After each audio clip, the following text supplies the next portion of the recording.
गौतम गंभीर की पहली प्रेस कॉन्फ्रेंस अभी अभी खत्म हुई है बतौर हेड कोच, और उनके साथ है अजीत अगरकर, यानी कि एज अ टीम, मतलब चीफ सिलेक्टर और हेड कोच, ये उन दोनों की पहली प्रेस कॉन्फ्रेंस थी। जबरदस्त क्लैरिटी ऑफ थॉट। सवाल कई थे, टेढ़े सवाल थे, मुश्किल सवाल थे, और सब सवालों का इन दोनों ने जवाब दिया।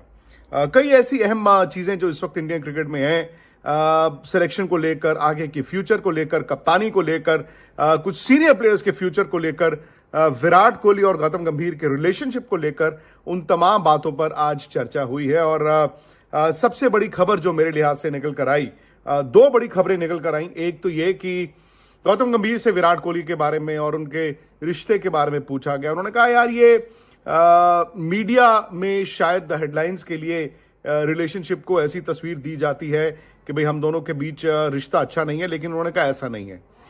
उन्होंने कहा Virat Kohli world class athlete हैं, शायद दुनिया को मालूम नहीं है, लेकिन हमारी बात होती है, हमारे चैट्स होते हैं, हमारे मैसेजिंग एक दूसरे को होती है, और ये सिर्फ कोच बनने की बात की बात नहीं है, उससे पहले भी। तो उन्होंने कहा जी कि लोग शायद इस बात को नहीं जानते, लेकिन विराट और मैं आपस में हमारा बड़ा हेल्दी रिलेशनशिप है। उन्होंने कहा have immense respect for Virat, वो वर्ल्ड क्लास एथलीट है।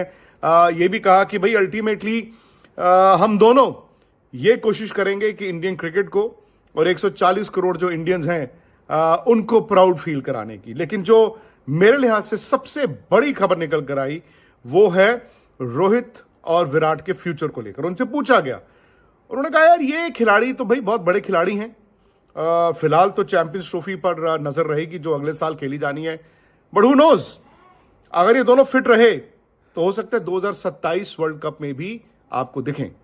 2027 वर्ल्ड कप में उन दोनों ने कहा कि विराट और रोहित शर्मा अगर फिट रहें तो भाई आपको उसमें भी नजर आ सकते हैं। तो ये मुझे लगता है कि अब की इस वक्त की सबसे बड़ी हेडलाइन है, क्योंकि आमतौर पर यह कयास लगाया जाता है ना कि जैसे T20 में भारत का ट्रांजिशन हुआ, अब वनडे में क्या होगा, रोहित का क्या फ्यूचर है, विराट का क्या फ्यूचर है। और कई लोग तो ये भी कह रहे थे लो जी अब गौतम गंभीर आ गए हैं, पता नहीं अब विराट का क्या होगा। बट अभी इस प्रेस कॉन्फ्रेंस में जितने सवाल पूछे गए उसके लिहाज से ये दो बड़ी खबरें मैं आपको बताऊं। उसके अलावा जाहिर तौर पर अजीत अगरकर से यह पूछा गया कि हार्दिक पांड्या को कप्तान नहीं बनाया, सूर्य कुमार यादव को कप्तान बनाया। तो उन्होंने जो बात बोली, उन्होंने बोली कि जी कप्तान वो है जो हर मैच के लिए अवेलेबल हो। उनका सीधा इशारा हार्दिक की फिटनेस को लेकर था। उन्होंने कहा हार्दिक बहुत इंपॉर्टेंट प्लेयर है, मतलब वाइट बॉल क्रिकेट में हार्दिक का बैकअप नहीं है। मतलब उन्होंने कहा he is such a good player. उन्होंने वर्ल्ड कप में भी उनकी तारीफ की, बट उन्होंने कहा लेकिन हार्दिक की जो फिटनेस है ना वो चैलेंज है। उन्होंने माना कि हार्दिक की फिटनेस एक चैलेंज है, और ये चैलेंज बन जाता है भारत के कोच के लिए, जो कोचेज होते हैं, और सिलेक्टर्स के लिए भी, कि किस दौरे में यार उनको खिलाया जाए, क्या वो पूरी तरह अवेलेबल होंगे, कब उनको आराम दिया जाए। तो उन्होंने कहा यार हम वो कप्तान चाहते थे जो हर वक्त अवेलेबल हो। सूर्य कुमार यादव जाहिर तौर पर, उन्होंने कहा हार्दिक बहुत बड़े प्लेयर हैं, बट उनकी अवेलेबिलिटी, फिटनेस को लेकर सवाल होते थे। लेकिन साथ ही उन्होंने ये भी कहा कि इसका मतलब ये नहीं कि सूर्य कुमार यादव इसीलिए कप्तान बने हैं कि जी वो अवेलेबल थे। उन्होंने कहा सूर्य कुमार यादव के पास वो सारी क्वालिटीज हैं जो एक कप्तान के तौर पर आपको ऊपर सफल होने के लिए चाहिए। उन्होंने कहा Surya has all the qualities necessary to succeed at that level. तो ये देखिए जी बड़ी बात है। गौतम गंभीर ने ये कहा कि the players will have my back, मैं खिलाड़ियों को बैक करूंगा, मैं एक हैप्पी और एक सिक्योर ड्रेसिंग रूम रखने की कोशिश करूंगा ताकि कॉम्प्लिकेशंस ना हो। उन्होंने कहा कि मैं एक बहुत सक्सेसफुल ड्रेसिंग रूम में आया हूं, ऐसा नहीं है कि मैं इसको और सक्सेसफुल बनाऊं और मैं ये कह दूं, लेकिन उन्होंने कहा ऑलरेडी ये बहुत सक्सेसफुल ड्रेसिंग रूम है।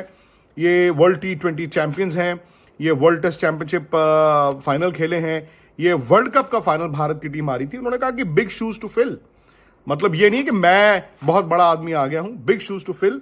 ऑलरेडी ये जो ट्रेन चल रही है ये सक्सेसफुल थी, और मेरा काम ये रहेगा इसमें और इजाफा कराने की। तो ये गौतम गंभीर की बात है। मैं साथ साथ आपको बताता रहता हूं, जब ये पूछा गया कि अभिषेक और संजू सैमसन नहीं है टीम में, तो अजीत ने कहा देखिए हर खिलाड़ी डिजर्व करता है और इसीलिए हमने खिलाड़ियों को जिम्बाब्वे में मौका दिया। बट कभी कभी आपको यह भी देखना होता है कि जो कंसिस्टेंट तरीके से टीम कॉम्बिनेशन में खिलाड़ी चल रहे थे उनको हमें ज्यादा लंबी रस्सी देनी होगी। बाकी खिलाड़ी तैयार रहे, नाम नहीं उन्होंने लिया, उन्होंने कहा यंग खिलाड़ी जो है वो तैयार रहे, कभी भी आपको मौका मिल सकता है और आपको उस मौके को ग्रैब करना है। रविंद्र जडेजा पर भी बड़ी खबर निकल कर आई, क्योंकि उस दिन आपको याद होगा जब टीम अनाउंस हुई तो हर तरफ ये चर्चा हुई, क्योंकि बीसीसीआई ने शायद ये गलती की थी, उन्होंने उनको बताना चाहिए था कि रविंद्र जडेजा को वनडे मैचों में ड्रॉप नहीं, रेस्ट किया गया है। तो यही सवाल पूछा गया आज, तो उन्होंने कहा, अजीत ने भी माना, उन्होंने कहा हाँ ये गलती जरूर हुई है कि कम्युनिकेशन गैप था, हमें ये कहना चाहिए था कि जडेजा को आराम दिया गया। उन्होंने कहा यार रविंद्र जडेजा और अक्षर पटेल अगर हम दोनों जाते तो तीनों के तीनों मैच ये दोनों नहीं खेल पाते, और ये 3 वनडे मैचेस जडेजा के लिए इतने इंपॉर्टेंट नहीं है। हाँ हम अक्षर को देखना चाहते हैं कि वो क्या कर सकते हैं, बट जडेजा के लिए आने वाले जो 10 टेस्ट मैचेस हैं इस सीजन में वो ज्यादा इंपॉर्टेंट है। जैसे बुमराह को आराम दिया गया, आई थिंक जडेजा भी, क्योंकि बॉलर है ना, उस दिन जब बॉलर है तो फिर आप थोड़ी देर में आपसे कुछ फिर मुलाकात होती है। अपना बहुत ज्यादा ख्याल रखें, भाई को इसी तरह सपोर्ट करें, चैनल को लाइक शेयर सब्सक्राइब कर दें। अल्लाह हाफिज।